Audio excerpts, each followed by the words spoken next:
caros alunos, bem-vindos a mais uma atividade da nossa disciplina. Nosso tópico de agora, dentro de padrões e processos históricos, vamos conversar sobre evolução, especialmente especiação e extinção. Quais são as ideias principais que nós vamos desenvolver nessa atividade? Começamos apresentando um conceito de espécie. Uma espécie é uma descrição taxonômica de um segmento temporal arbitrariamente delineado de uma linhagem evolutiva. Então esse é o conceito evolutivo de espécie. Vamos argumentar. O processo evolutivo, ele inicia com mudanças graduais nas características de uma espécie dentro de populações, pela ação de diversos mecanismos, e é o que chamamos de microevolução, que resultam numa escala de tempo geológica em processos de especiação e extinção. É o que nós chamamos de macroevolução. Então, vamos rapidamente revisar alguns conceitos sobre evolução para nos entendermos aqui. Os principais mecanismos evolutivos em microescala, eles envolvem mutações, deriva gênica, fluxo gênico e seleção. Então, vamos conversar sobre microevolução.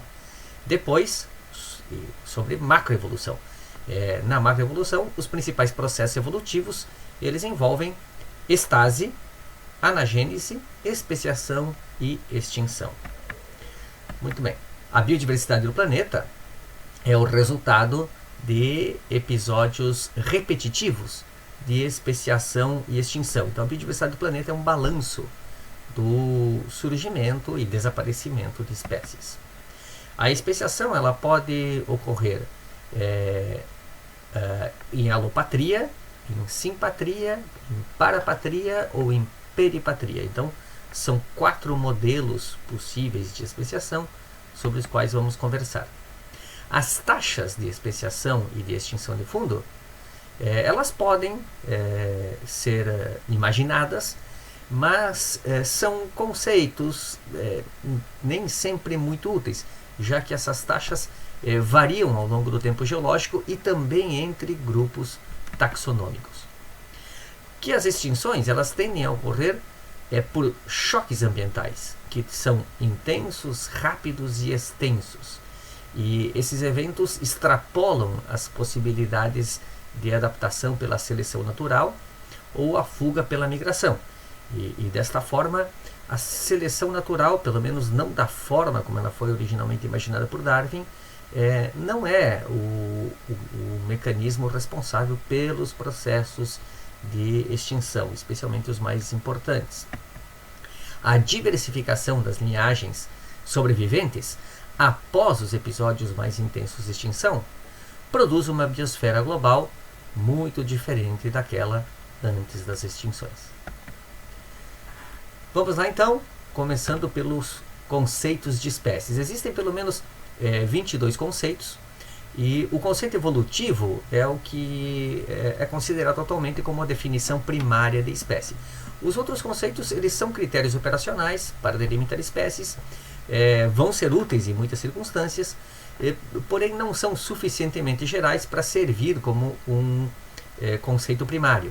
E o próprio conceito evolutivo de espécie também vai ter as suas limitações e em certas situações nós podemos ter dificuldade de aplicar, já que a natureza não respeita conceitos e classificações.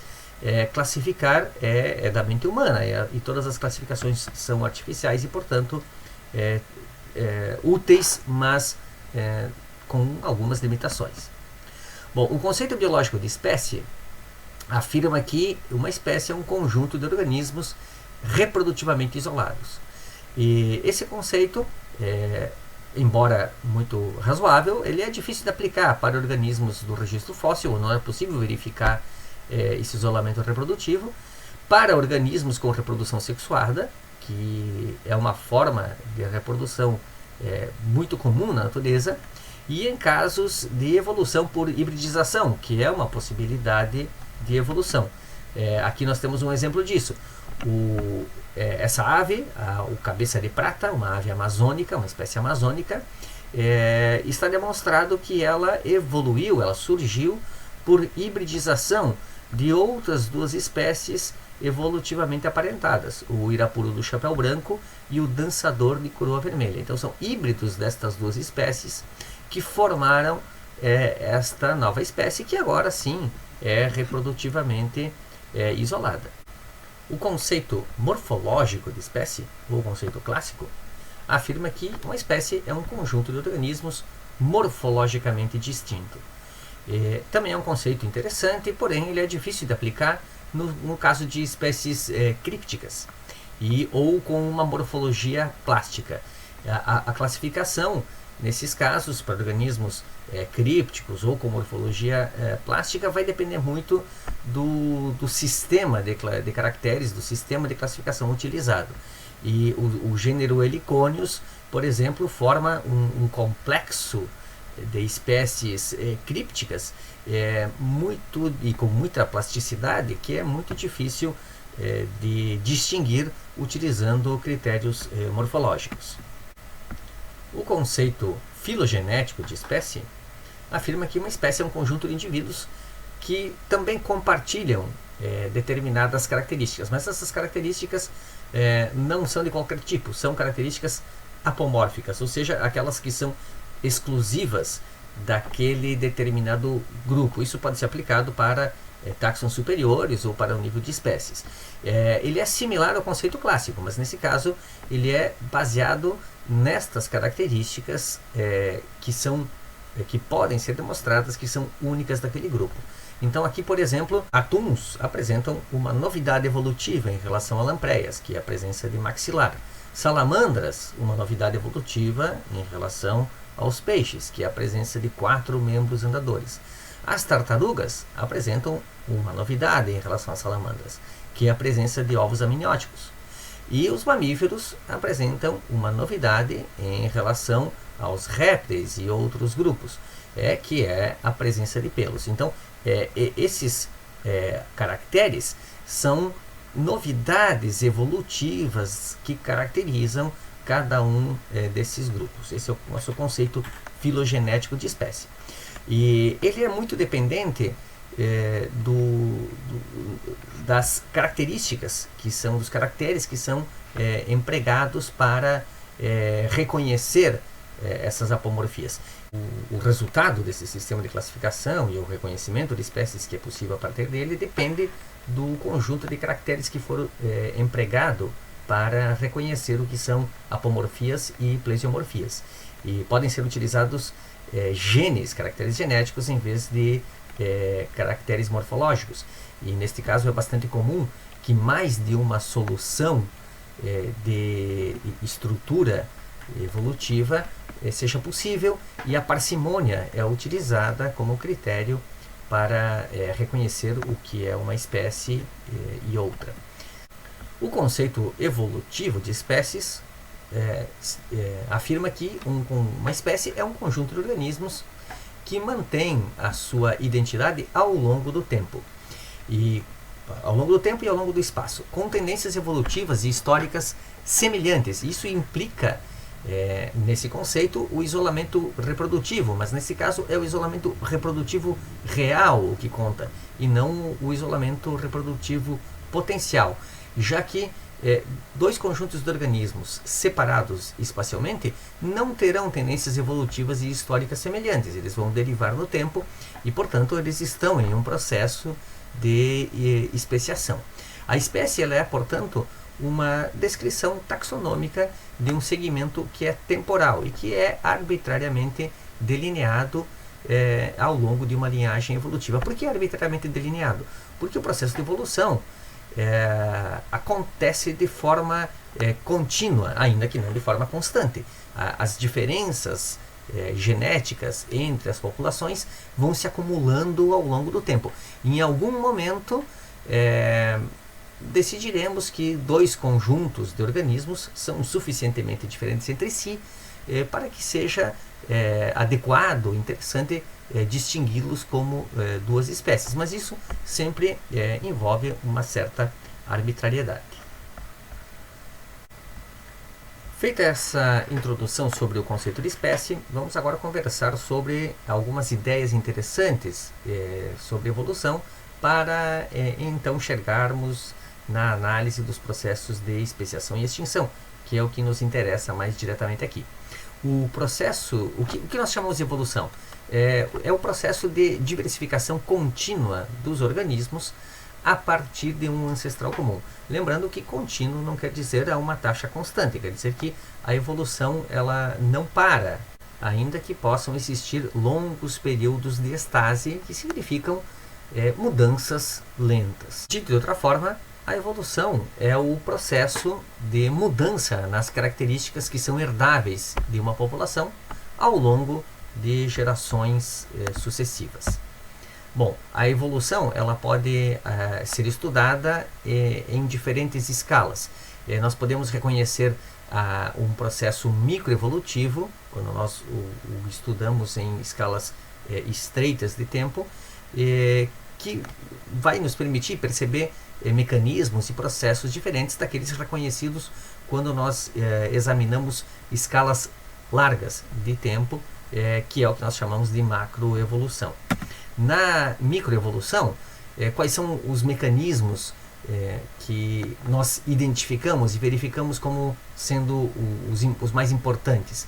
As mutações e outras transformações no nível dos genes, a deriva gênica, a seleção natural e o fluxo gênico. Vamos conversar sobre cada um desses mecanismos rapidamente.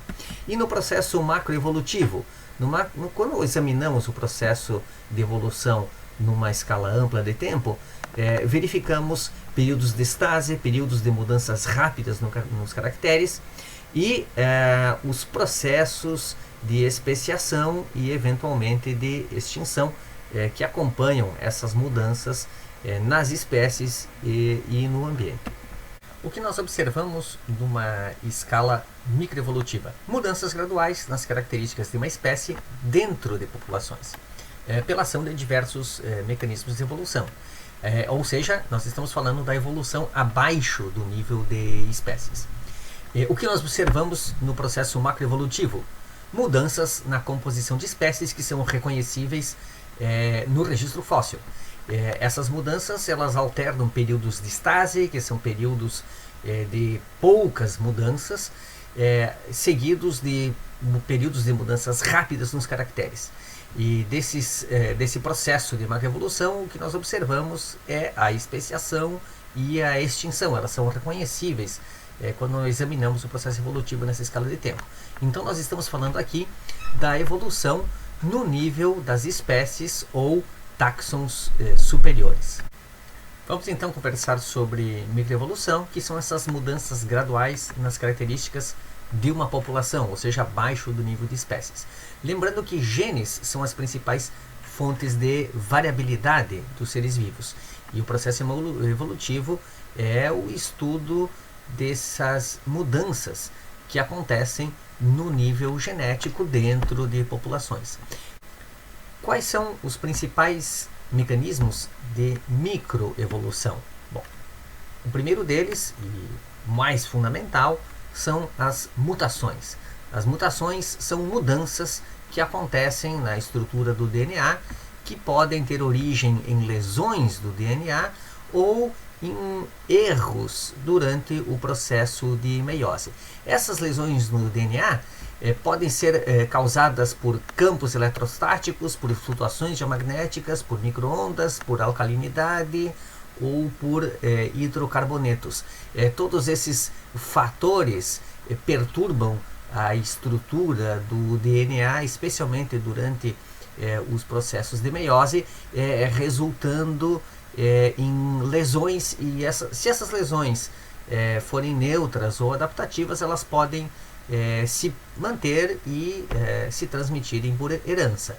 Diversos erros podem acontecer também durante o processo de meiose, como a deleção de bases, a duplicação de bases, a inversão de bases, a inserção de bases ou a translocação de bases. Todos esses processos alteram a estrutura do DNA, e essas novidades, se forem neutras ou adaptativas, podem se transmitir por herança. Além das mutações, a deriva gênica também é um outro processo microevolutivo importante.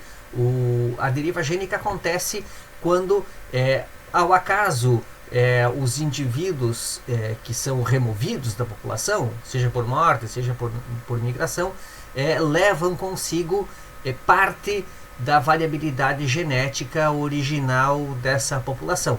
E, portanto, o que é transmitido por herança e a característica das populações futuras no tempo é diferente do perfil genético, da composição genética da população original. E as populações vão gradualmente derivando e acumulando mudanças desse tipo.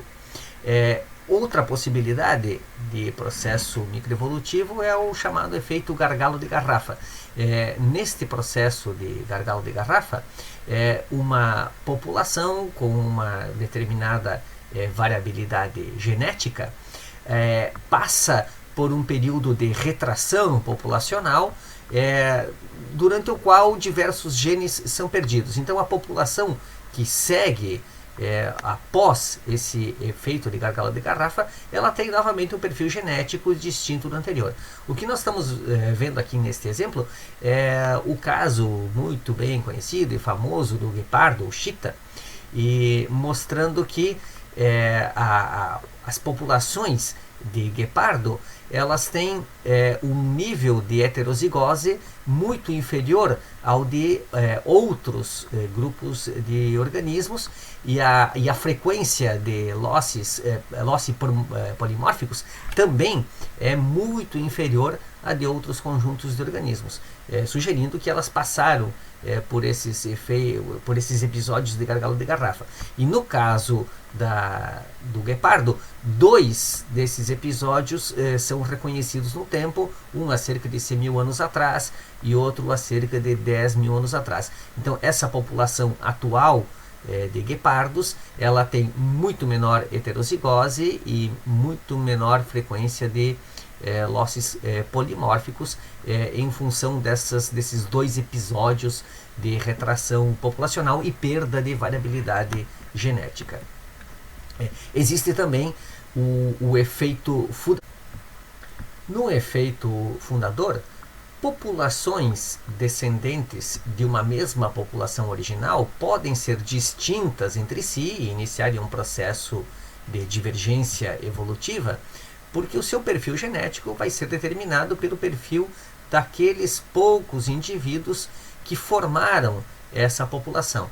Se os indivíduos que formaram cada uma dessas populações contém apenas uma parte da variabilidade genética original, determinados caracteres vão surgir, vão predominar, vão aumentar de frequência nessas populações, enquanto outros podem tender a desaparecer. Um dos casos mais famosos de efeito fundador é o dos Amish de Lancaster, onde alguns indivíduos que migraram para os Estados Unidos a partir da população original nas regiões alpinas da Europa, apresentavam um alelo que determinava a síndrome de Ellis-Van Creveld, que implica em nanismo e 6 dedos e alguns outros problemas de ordem genética. E a frequência desses problemas, dessa síndrome, é muito superior entre os Amish em relação à população original. O acaso de um dos fundadores dessa comunidade Amish de Lancaster apresentar esse gene determinou a sua frequência acima da esperada naquela comunidade. Uma vez que mutações tenham acontecido, essas mutações podem aumentar ou diminuir de frequência nas populações, seja por efeito fundador, seja por efeito gargalo de garrafa, seja por deriva, ou seja pelo processo de seleção natural. Aqueles genes que conferem caracteres adaptativos, ou seja, caracteres que aumentam a aptidão dos seus portadores, tendem a aumentar de frequência e a se manter nas populações, iniciando um processo microevolutivo. Existem diversas possibilidades dentro do mecanismo de seleção natural. Essa seleção pode ser disruptiva, onde o perfil genético de uma população original dá origem a populações com dois perfis diferentes, iniciando aqui um processo de divergência. Ela pode ser uma seleção estabilizadora, através do qual determinados genes presentes na população original tendem a desaparecer, permanecendo apenas aqueles genes com maior valor adaptativo, que confere maior aptidão. Ou ela pode ser um processo de seleção direcional, onde, respondendo a mudanças ambientais, os caracteres favorecidos em um tempo tendem a ser substituídos por outros caracteres favorecidos nas novas condições ambientais. Então, existem diversas possibilidades dentro do processo de seleção natural. Muito bem, conversamos aqui sobre o processo de microevolução. Vamos então conversar agora sobre o processo de macroevolução, essas mudanças de composição de espécies que são reconhecíveis no registro fóssil. O que nós verificamos como padrões examinando o registro fóssil? E, bom, a biodiversidade do planeta é a resultante de episódios que são repetitivos no tempo de especiação e de extinção. A partir de descendentes comuns vão surgindo linhagens, algumas destas linhagens desaparecem, enquanto outras linhagens se diversificam. O processo que nós observamos em escala evolutiva é essa contínua sucessão de episódios de especiação ou cladogênese e extinção. A especiação e a extinção, embora sejam processos opostos, elas compartilham diversas semelhanças. Ambas são afetadas pela seleção natural. Espera-se que aquelas populações com caracteres favorecidos pelas condições ambientais aumentem a aptidão e se perpetuem, enquanto aquelas que não desenvolverem esses caracteres tendem a se extinguir. Ambos são processos que acontecem, que surgem, que iniciam no nível populacional, ou seja, surgem como processos microevolutivos.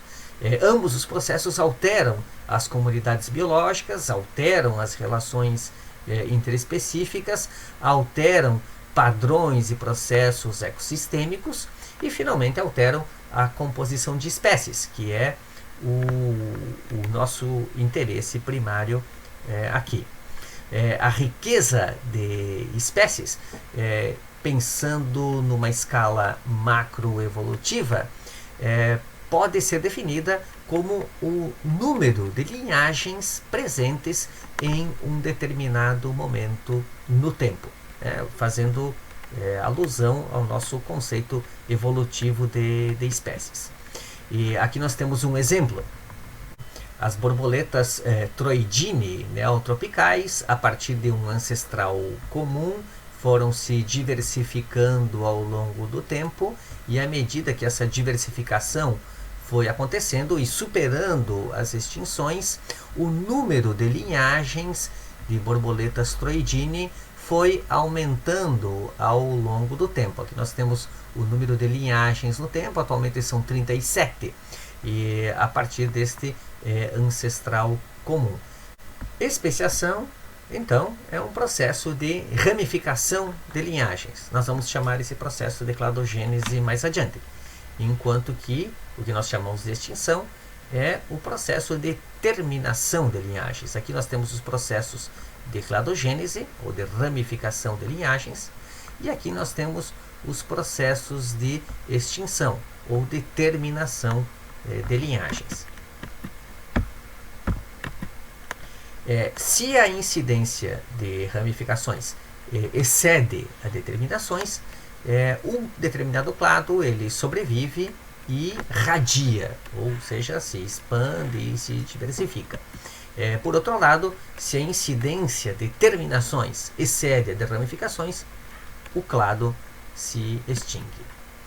O que nós chamamos de radiação adaptativa é o rápido aumento, o rápido processo de especiação que acontece a partir de um ancestral comum ao longo de um processo de dispersão e colonização de áreas e adaptação a diferentes nichos. E o mais famoso dos processos de radiação adaptativa é o dos tentilhões de Darwin nas Ilhas Galápagos. Como acontece esse processo de radiação adaptativa? Bom, ele pode seguir diferentes trajetórias. Vamos examinar isso com um pouco mais de detalhe.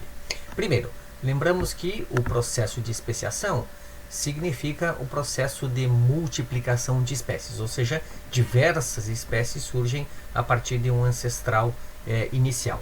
Esse processo de multiplicação de espécies, ele pode acontecer mais comumente a partir da subdivisão de linhagens, o processo que nós chamamos de cladogênese, seguido de um processo de divergência. Mas ele também pode acontecer a partir da união de linhagens, ou seja, a partir de um processo de hibridização, conforme o exemplo que nós já vimos.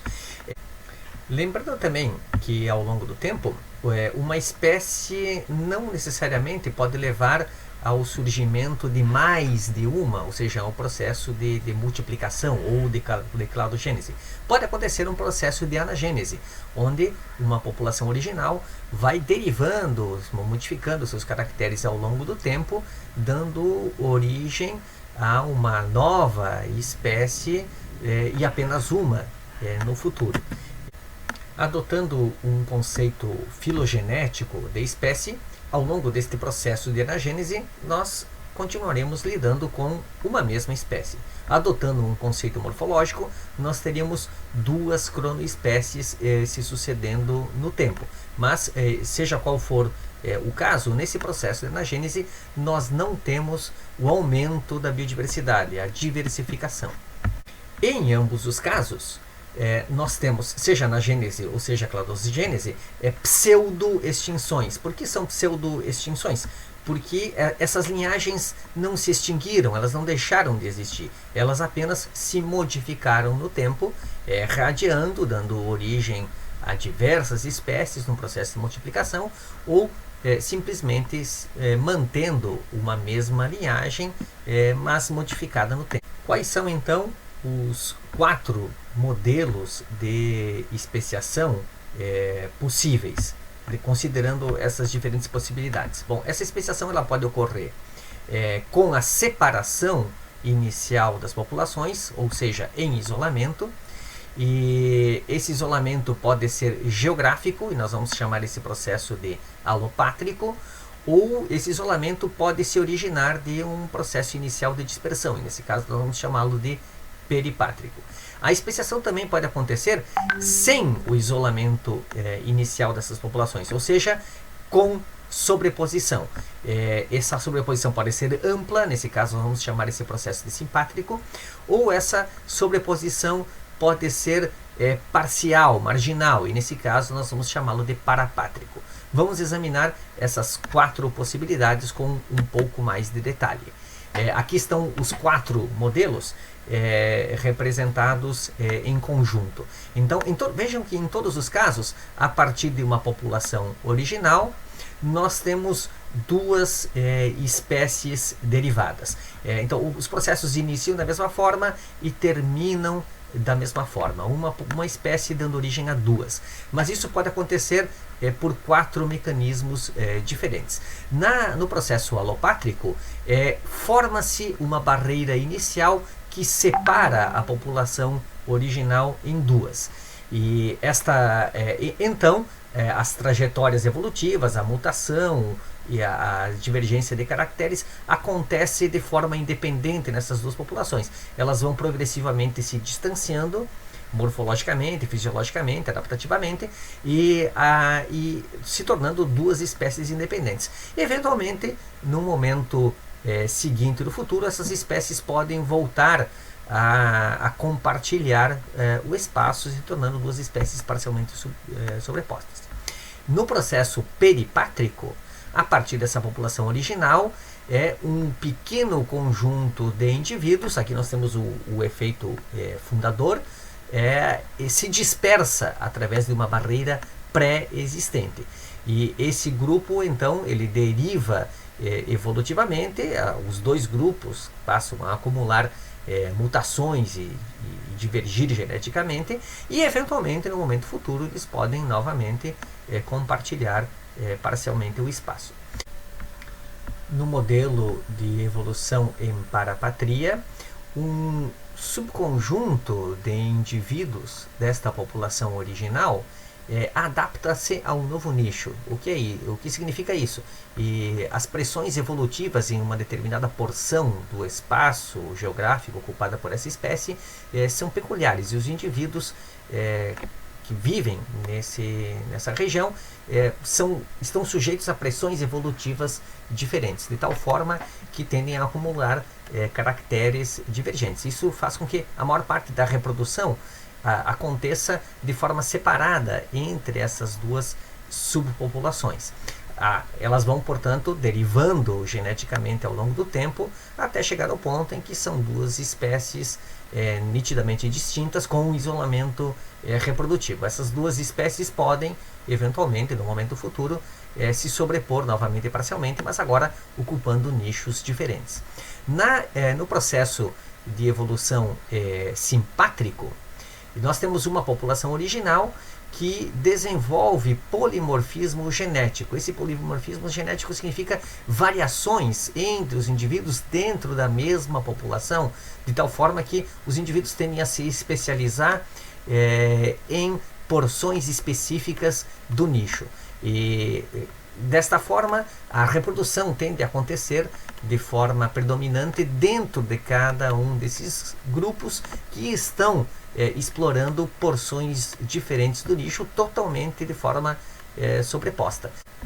Essas duas populações vão progressivamente divergindo geneticamente, sempre mantendo a sobreposição geográfica, até que o isolamento reprodutivo tenha se concluído. Elas então serão duas espécies que vão passar a explorar nichos diferentes, como em todos os outros casos.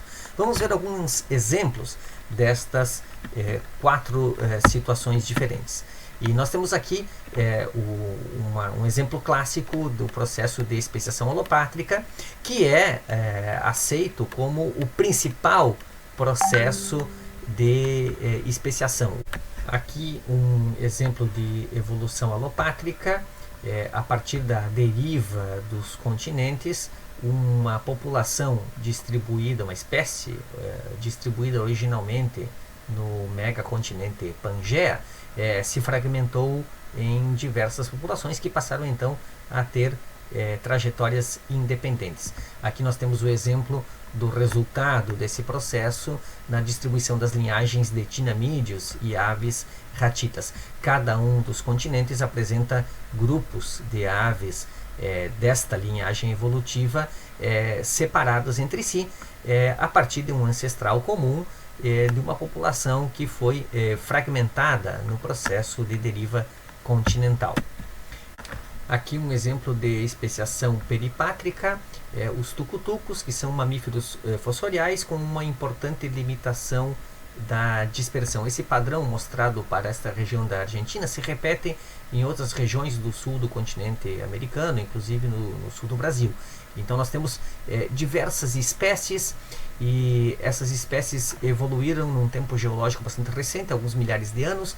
Neste período não houve nenhuma formação de barreiras que explicasse o isolamento reprodutivo dessas espécies. O processo aconteceu de outra forma. Observem que a espécie mais basal, mais antiga nessa genealogia, está situada mais a oeste, enquanto que as espécies mais recentes estão distribuídas progressivamente mais a leste. Então, ao longo do processo de dispersão, dada a limitação da dispersão, a maior parte da reprodução tende a ocorrer entre os indivíduos mais próximos entre si, de tal forma que eles vão divergindo no tempo, dando origem a esse complexo de espécies de forma peripátrica, ou seja, a partir de um processo de dispersão sem a formação de barreiras. Aqui um exemplo de especiação parapátrica, Antoxanthum odoratum, uma espécie com uma distribuição relativamente ampla. Aqueles indivíduos ocupando áreas de rejeito de mineração, pressionados pelas condições ambientais locais, passaram a se reproduzir em uma época do ano diferente daqueles indivíduos colonizando solos não contaminados. Eles estão lado a lado, na mesma região geográfica, apenas ocupando nichos diferentes, com pequenas variações. Essa seleção para diferentes épocas de floração significa o início de um processo de especiação, que nesse caso ainda não está concluído. Ainda são reconhecidos como indivíduos pertencentes à mesma espécie, mas eles nitidamente apresentam floração em épocas diferentes conforme o solo que eles ocupam. Aqui um caso de especiação parapátrica, nesse caso as espécies em anel do gênero Larus. Essas espécies do gênero Larus ocupam a região circumpolar ártica, e a cada uma dessas regiões aqui é ocupada por uma espécie diferente. O interessante desse conjunto de espécies em anel é que essas duas populações imediatamente ao lado são capazes de se reproduzir entre si. Entretanto, as duas espécies limítrofes nessa distribuição, Larus argentatus em uma ponta e Larus fuscus em outra, elas são reprodutivamente isoladas. Então, esse também é um processo de evolução acontecendo, né? Estamos vendo uma etapa intermediária do processo evolutivo, em que nós temos algumas populações claramente isoladas reprodutivamente entre si, mas ao longo desse anel o isolamento reprodutivo ainda não está consolidado. Não existe limitação de dispersão nesse caso, são aves com grande capacidade de deslocamento. Ainda assim, os indivíduos de cada uma dessas espécies ou subespécies, como preferirem chamar, reproduzem-se predominantemente entre si dentro de uma mesma região e vão progressivamente derivando caracteres, ainda que esse isolamento não esteja concluído em todos os casos. Finalmente aqui um exemplo de especiação simpátrica, o caso das moscas das frutas da espécie Ragoletes pomonella. E essa espécie aqui um exemplo de especiação simpátrica, o caso da mosca da fruta da espécie Ragoletes pomonella. Estamos diante também de uma situação de um processo inicial de especiação. Esta espécie aqui ovopositava originalmente numa espécie nativa, que é a planta do coração. Com a introdução das macieiras, elas encontraram um outro recurso alternativo. E acontece que as macieiras não florescem e não frutificam exatamente na mesma época da planta do floração. Então, alguns indivíduos passaram a ovopositar predominantemente em macieiras, resultando numa separação temporal e não espacial no momento da reprodução, ajustado ao período de floração de cada uma dessas duas espécies. Isso resulta então em adaptações reprodutivas, em isolamento reprodutivo progressivo, em divergência de caracteres, ajustando-se a essas duas porções do nicho com características peculiares. E se essa divergência de caracteres prosseguir, nós teremos, com o passar do tempo, duas espécies claramente distintas. Por enquanto, elas ainda pertencem, ainda são reconhecidas como pertencentes à mesma espécie, ainda que já apresentando divergências de caracteres e de timing de época de reprodução. Retomando em síntese o que nós vimos até aqui, o processo de especiação é um processo de ramificação de linhagens, enquanto o processo de extinção é um processo de terminação de linhagens. Mas como as espécies respondem ao ambiente? Bom, diferentes trajetórias são possíveis, representadas aqui nesta figura. Vamos examinar. E uma possibilidade é que a espécie persista ao longo do tempo geológico, resistindo a mudanças ambientais que vão acontecendo. Uma outra possibilidade é que essa espécie não resista e se extinga. Uma terceira possibilidade é que essa espécie evolua, ela se modifique ao longo do tempo, dando origem a outras espécies. Vamos examinar um pouco mais de perto cada uma dessas possibilidades. Então, numa primeira possibilidade, a espécie simplesmente mantém a sua distribuição geográfica e mantém as suas características ao longo do tempo, porque já apresentava no seu pool genético inicial as características adaptativas necessárias para resistir a essas flutuações ambientais. Em todas as outras possibilidades, esta espécie passa por um período de retração populacional, onde ela se fragmenta, dando origem a populações que podem apresentar trajetórias evolutivas independentes, já que elas estão fragmentadas. Nessa primeira possibilidade aqui, passado esse período de fragmentação, a espécie novamente se expande geograficamente e mantendo as suas características originais. Numa outra possibilidade, uma dessas subpopulações deriva evolutivamente, dando origem a uma nova espécie. Mas outras populações mantêm as características originais e a espécie persiste ao longo do tempo. Aqui nesta outra possibilidade, surge uma nova espécie por deriva, por isolamento geográfico. Isso é um fenômeno de alopatria nesse período de retração e fragmentação da população. E a espécie original se mantém agora separada geograficamente da espécie derivada a partir dela.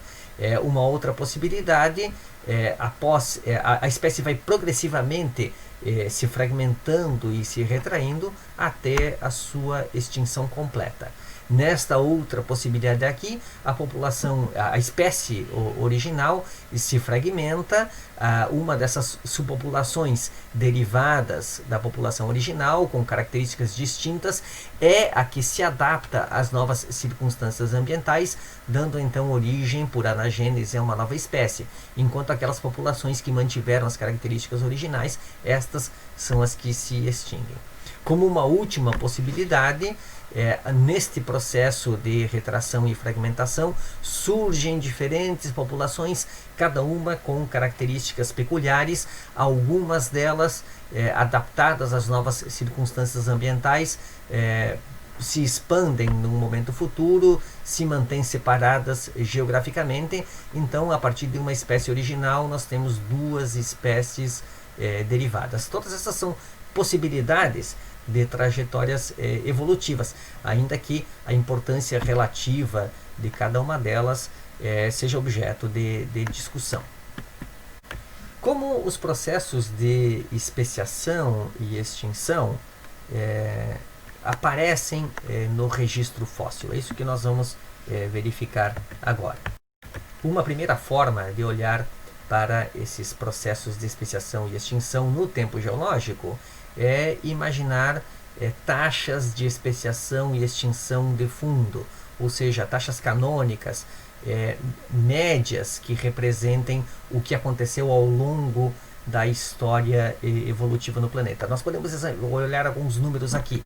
Por exemplo, ao longo da história evolutiva do planeta, surgiram de 3 a 6 espécies novas a cada ano. O tempo médio de persistência de uma espécie ao longo da história evolutiva do planeta foi de 2 a 4 milhões de anos. No caso das aves, em termos médios, uma espécie de ave se extingue a cada 400 anos. Em termos gerais, acontece uma extinção para cada 1 milhão de espécies a cada ano. Então, essas são médias ao longo da história evolutiva do planeta. Mas será que elas fazem sentido? De fato, nós podemos aprender mais sobre a história evolutiva do planeta olhando para as variações do que olhando para as médias. E é isso que nós vamos verificar agora. Aqui nesta lâmina nós verificamos que a taxa de especiação de fundo ela varia ao longo do tempo geológico. Os registros indicam que a existência de 2 grandes intervalos de especiação. O primeiro intervalo de especiação de grande magnitude surgiu a partir da radiação do Cambriano, e o segundo a partir do efeito rebote das extinções do Triássico. Então é o rebote do Triássico. Observem aqui nessas linhas de porcentagem de surgimento de novas linhagens marinhas, que essas taxas de especiação foram decaindo exponencialmente ao longo do tempo, na média, a partir desses grandes intervalos iniciais de grande especiação. A taxa de especiação ela não variou apenas ao longo do tempo, ela variou também entre grupos taxonômicos. Então, por exemplo, no Cambriano, os inarticulados apresentaram uma taxa de especiação bastante inferior ao das trilobitas. No Paleozoico, os estenolametas apresentaram uma taxa de especiação bastante inferior ao dos cefalópodos. E na era moderna, os bivalves apresentam uma taxa de especiação inferior à dos equinoides, então, mostrando que as taxas variam ao longo do tempo geológico, entre taxons e entre grupos. Isso poderia nos levar a pensar que talvez existam determinados atributos que favorecem a radiação adaptativa de diferentes grupos em diferentes eras geológicas. Entretanto, esses processos parecem ser bastante mais aleatórios do que claramente relacionados com atributos que sejam reconhecíveis a partir do registro fóssil. Talvez porque o registro fóssil seja ainda bastante fragmentado, mas o fato é que não existem evidências claras sobre que tipo de atributos explicariam essas diferenças nessas diferentes eras geológicas. Bom, assim como existiram esses dois grandes intervalos de especiação, nós podemos observar aqui neste registro da porcentagem média de surgimento de novas linhagens aqueles períodos em que aconteceram poucos surgimentos de linhagens, onde a extinção predominou sobre o surgimento de linhagens. O que está marcado aqui nestas 5 flechas vermelhas são os famosos 5 episódios de extinção em massa. Porém, observem que quando nós examinamos a partir da porcentagem de novas especiações, estes 5 episódios de extinção em massa não são claramente reconhecíveis. Então, o que significa que existe uma relativa independência entre os processos de especiação e os processos de extinção. A persistência média das espécies nesse registro evolutivo é de 28 milhões de anos. Entretanto, essa persistência média é bastante superestimada. Provavelmente a maior parte das espécies tem uma persistência na história evolutiva bastante menor. A distribuição da persistência ela é bastante enviesada.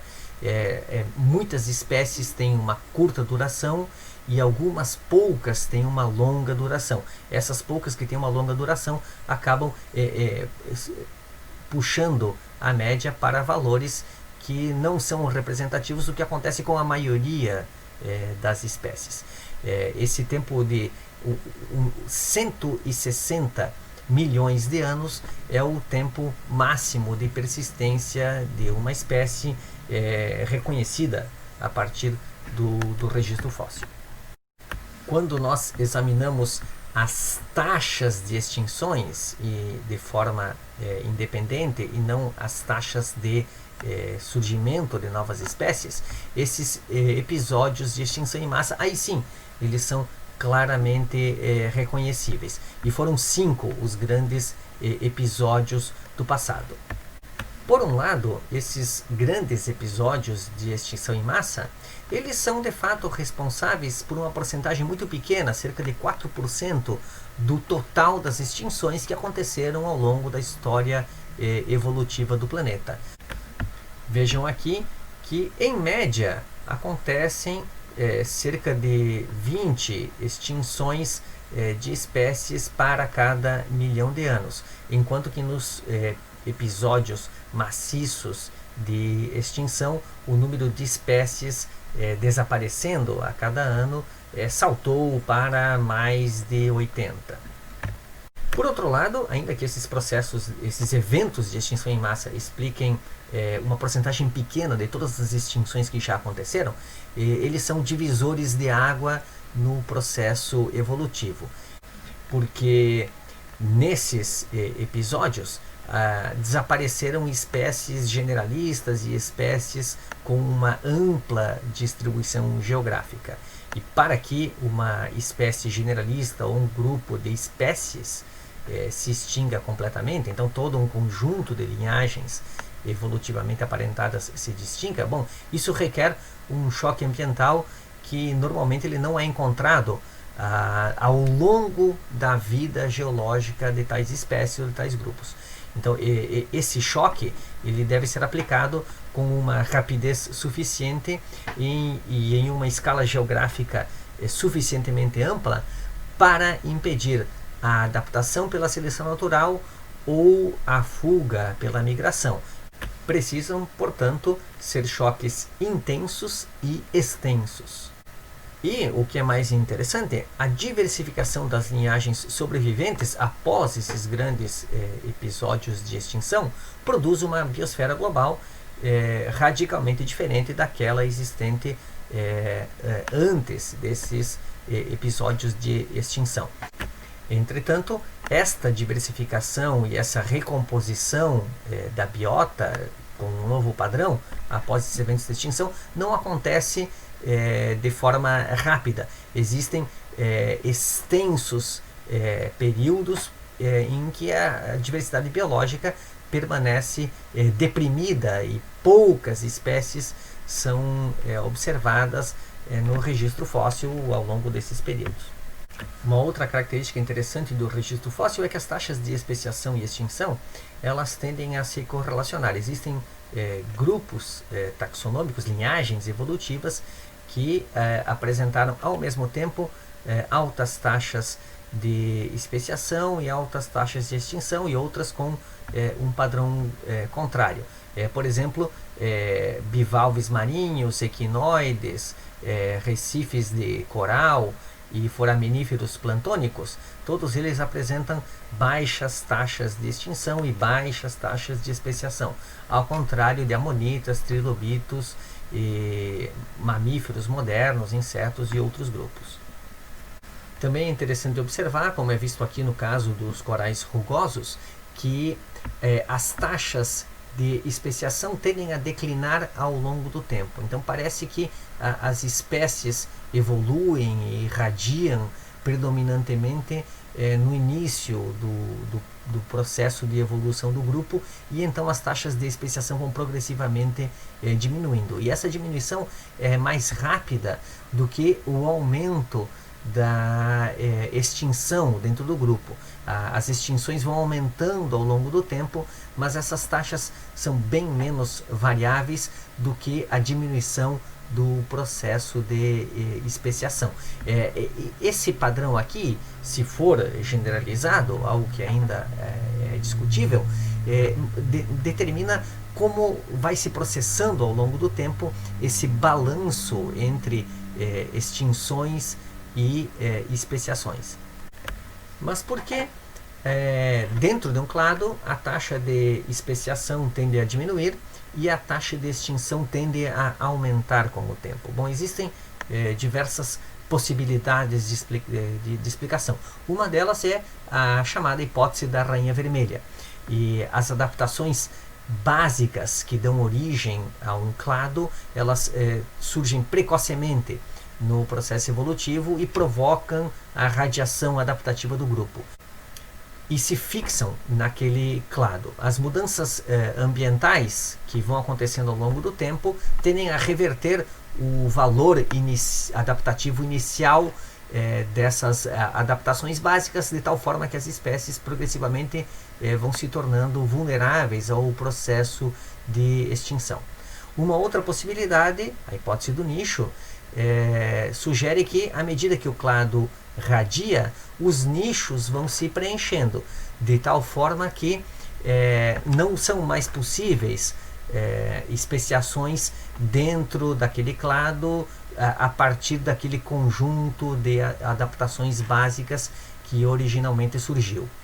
Uma terceira possibilidade, a hipótese climática, sugere que oscilações climáticas reduzem o processo de microevolução, levando à estase, mas também ao isolamento e à redução do tamanho populacional.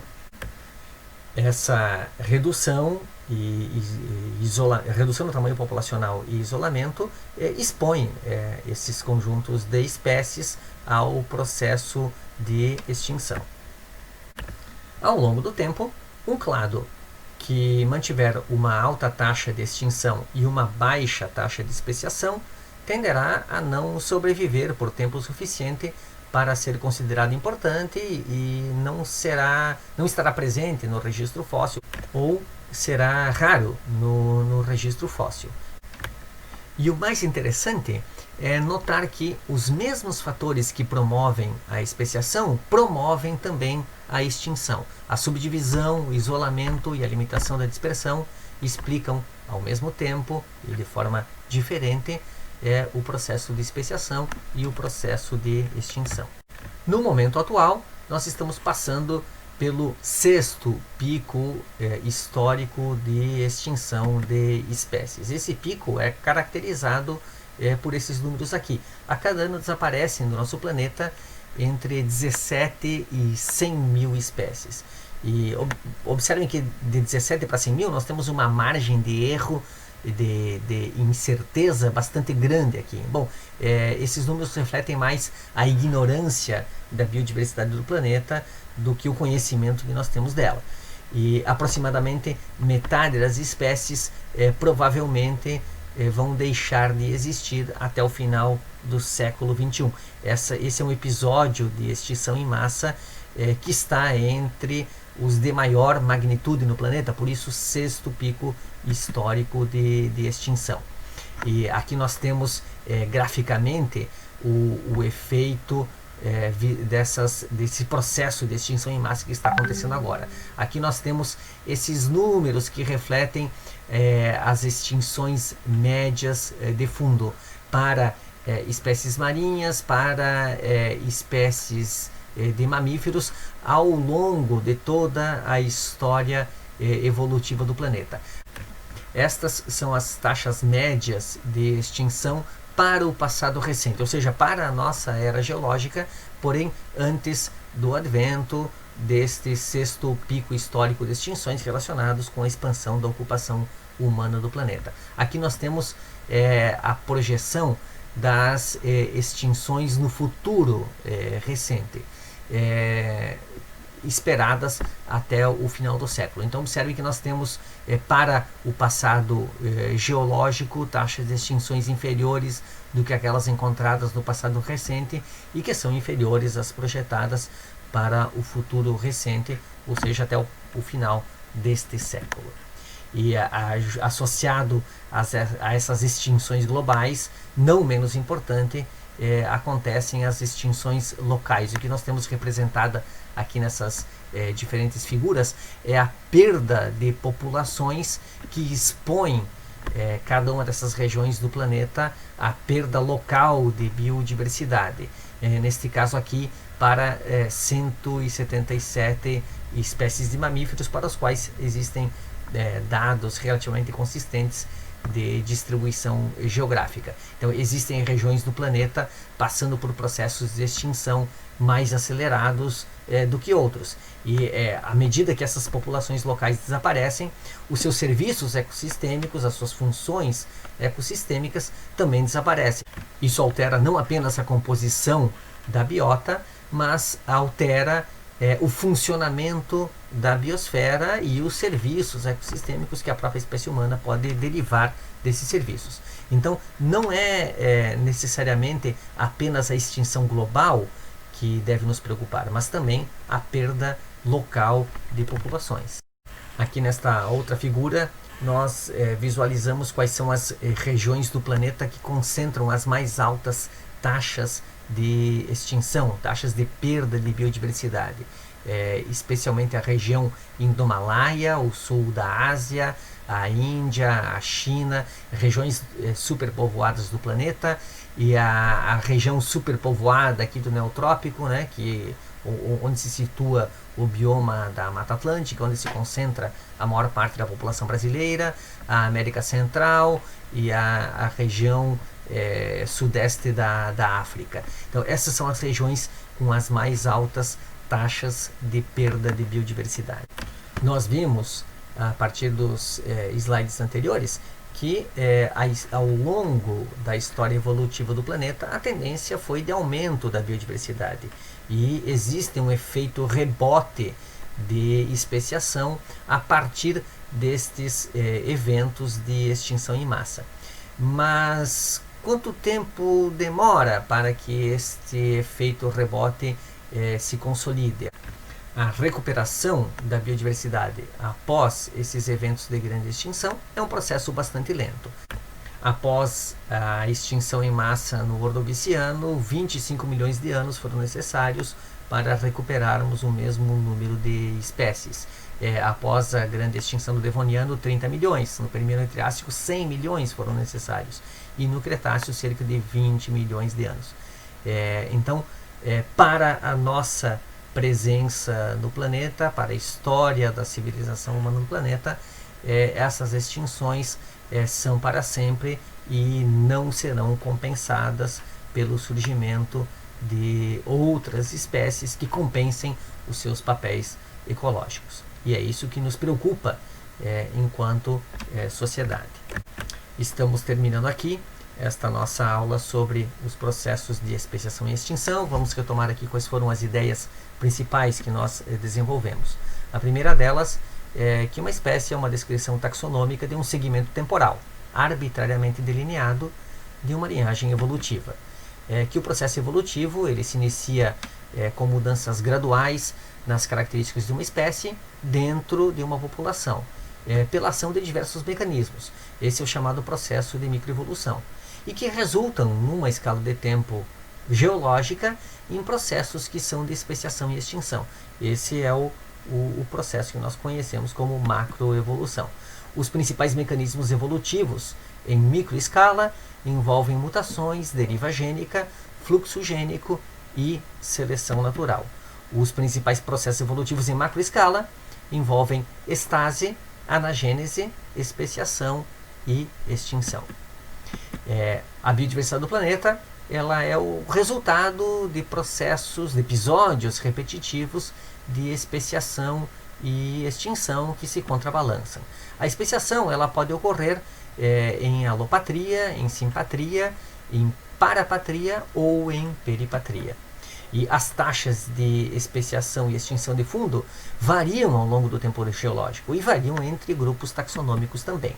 As extinções elas tendem a ocorrer por choques ambientais que precisam ser rápidos, intensos e extensos, de forma a impedir a adaptação por seleção natural ou a persistência por migração. A diversificação de linhagens sobreviventes após esses episódios mais intensos de extinção produz uma biosfera global muito diferente daquela antes destes episódios. E esse processo de rebote é um processo lento, que também ocorre em escala geológica e precisa de milhões de anos para se consolidar. Essa foi a nossa atividade sobre os processos de evolução, especiação e extinção. Espero que tenham gostado e até a próxima.